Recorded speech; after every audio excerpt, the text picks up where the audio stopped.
प्रिय भागवत की छात्राओं, हम लोग राजनीति विज्ञान के अंतर्गत प्रथम प्रश्न पत्र विश्व की प्रमुख व्यवस्थाएं के बारे में पढ़ रहे थे।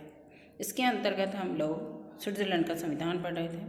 स्विट्ज़रलैंड के संविधान के अंतर्गत हम आज विचार करेंगे संघीय सरकार या संघीय परिषद के बारे में।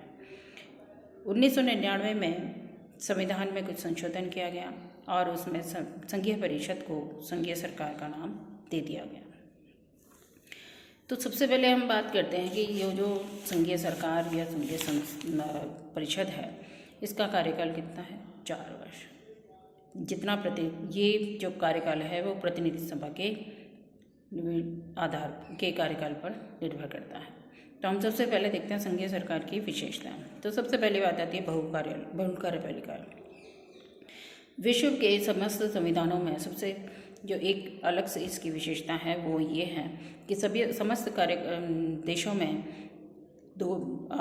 एकल कार्यपालिका पाई जाती है, लेकिन यहाँ पर ये बहुल कार्यपालिका पाई जाती है। बहुल कार्यपालिका का अर्थ है कि संघीय सरकार के अंतर्गत जितने भी सदस्य होते हैं उन सभी में ये शक्तियाँ निहित होती है। एक व्यक्ति में निहित नहीं होती, वरन समस्त सदस्यों में निहित होती है। तो यही कारण है कि स्विट्ज़रलैंड जो है कार्यपालिका बहुल है, क्योंकि यहाँ पर किस अध्यक्षता जो है उन्हें बारी बारी से मिलती है। कभी एक अध्यक्ष जो बनता है तो वो पूरे टाइम तक नहीं बनता, वरन वह अलग अलग समय के लिए बनता है। तो इसलिए किसी भी एक व्यक्ति के हाथ में शक्ति ना होकर समस्त व्यक्तियों के हाथों में होती है। दूसरी बात आती है कि दूसरी विशेषता है इसमें संसदीय एवं अध्यक्षीय प्रणालियों के बीच का मार्ग। देखिए बच्चों, इसमें हम बात करें तो जो जितनी भी विशेषताएं हैं उनके अंतर्गत हम देखते हैं 2-2 नंबर के क्वेश्चन आपको क्वेश्चन पेपर में पूछे जाते हैं। तो इसलिए इस आधार पर भी इसको तैयार करें आप। तो संसदीय एवं अध्यक्षीय प्रणालियों के बीच का मार्ग है। यहाँ की शासन व्यवस्था जो है वो संसदीय क्यों है? क्योंकि वह प्रतिनिधि सभा में से ली जाती है। और अध्यक्षीय क्यों है? क्योंकि वह जब प्रतिनिधि सभा से जब चुन ली जाती है उसके बाद वह उससे त्यागपत्र दे देते हैं, तो वह अलग हो जाती है। तो इसलिए ये क्या है? अध्यक्षीय प्रणाली भी है। दूसरे है उत्तरदायित्व में स्थायित्व का भी संयोग पाया जाता है। उत्तरदायित्व में स्थायित्व का संयोग क्यों होता है? क्योंकि जब उत्तरदायित्व तो इसलिए कि जितने भी प्रतिनिधि सभा के द्वारा संसद के द्वारा जो भी प्रश्न पूछे जाते हैं दिन प्रतिदिन पर जो भी प्रश्न पूछे जाते हैं उसका जवाब इसको देना होता है। यदि वह अपने संतुष्टि अगर अपने प्रश्न के सवालों से वह उसको संतुष्ट नहीं कर पाती है तो ये आवश्यक नहीं है कि वह अपने पद से त्यागपत्र दे दें। तो इस प्रकार हम यह देखते हैं कि जो संसद द्वारा जो पूरा नियंत्रण जो है इस कार्यपालिका पर होता है, यदि किसी प्रकार से मतभेद भी हो जाए तो वह अपना त्यागपत्र नहीं देती है। तो इसलिए ये स्थायी बनी रहती है अपने कार्यकाल तक। फिर आता है नेक्स्ट विशेषता है इसकी निर्दलीयता।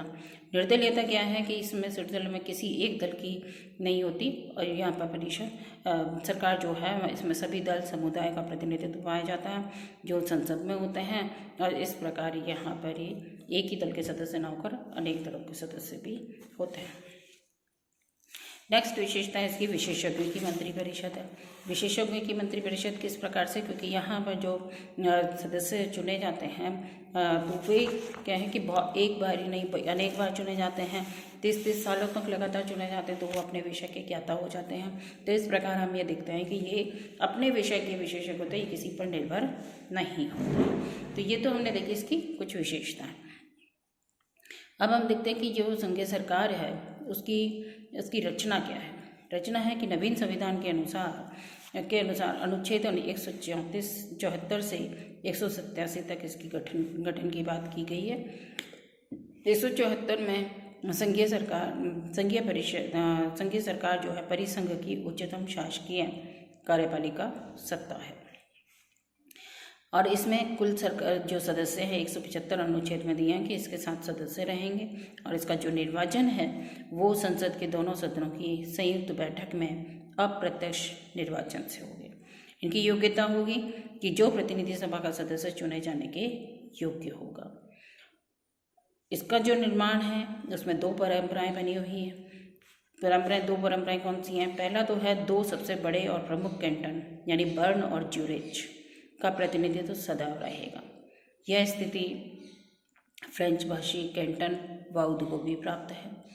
दूसरी परंपरा है कि इसमें 4 जर्मन भाषा के होंगे, भाषाभाषी होंगे, 1 इटालियन होगा और 2 फ्रेंच भाषाभाषी होंगे। तो इस प्रकार कुल 7 सदस्य होंगे, वो अलग अलग भाषाओं के, अलग अलग क्षेत्र के होंगे। तो ये परंपराएं डेवलप्ड हैं। तो इस प्रकार इसमें संघीय सरकार में जो है सभी दलों का इसमें प्रतिनिधित्व होता है। इसका जो कार्यकाल है वो 4 वर्ष का होता है। कार्यकाल प्रतिनिधि सभा के कार्यकाल पर भी निर्भर करता है। अब बात आती है अध्यक्ष और उपाध्यक्ष। संघीय संसद के दोनों सदन संयुक्त बैठक में अध्यक्ष और उपाध्यक्ष का 1 वर्ष के लिए चुनाव करते हैं। अध्यक्ष राष्ट्रपति होता है और अध्यक्ष अनेक बार चुना जा सकता है। अध्यक्ष और उपाध्यक्ष में ज्येष्ठता का नियम लागू होता है और अगले वर्ष उपाध्यक्ष को ही अध्यक्ष चुना जा सकता है। अब आता है कि इसके कार्य क्या होंगे, यानी राष्ट्रपति के कार्य क्या होंगे। जो अध्यक्ष है संघीय सरकार का, तो अध्यक्ष को ही उच्च स्थिति प्राप्त नहीं होती है। 2 प्रकार से ये कार्य करता है। पहला तो वो जो कार्य करता है वो करता है राज्य मंडल के राष्ट्रपति के रूप में। राष्ट्रीय और अंतर्राष्ट्रीय उत्सवों का प्रतिनिधित्व करता है। विदेशी राजदूतों का स्वागत और उनके परिचय पत्रों को स्वीकार करता है। ये तो औपचारिक हैं। संसद द्वारा पारित विधेयक पर हस्ताक्षर करना, संघीय चांसलर का निर्देशन और नियमन करना, तो ये सब क्या है, ये औपचारिक हैं जो राष्ट्रपति के रूप में कार्य करता है। दूसरा आता है संघीय सरकार के सभापतित्व के रूप में। इसमें हम देखते हैं तो किसी विषय पर यदि कोई स्थिति ऐसी होती है कि जहाँ पर बराबर मत पड़ते हैं तो वह उसमें संघीय सरकार जो है टाई का प्रयोग करता है और वह अन्य विभागों को सुझाव दे सकता है, आदेश नहीं दे सकता। निरीक्षण का अधिकार है इसको और संकटकालीन स्थिति में सरकार की ओर से कुछ कार्य भी करता है।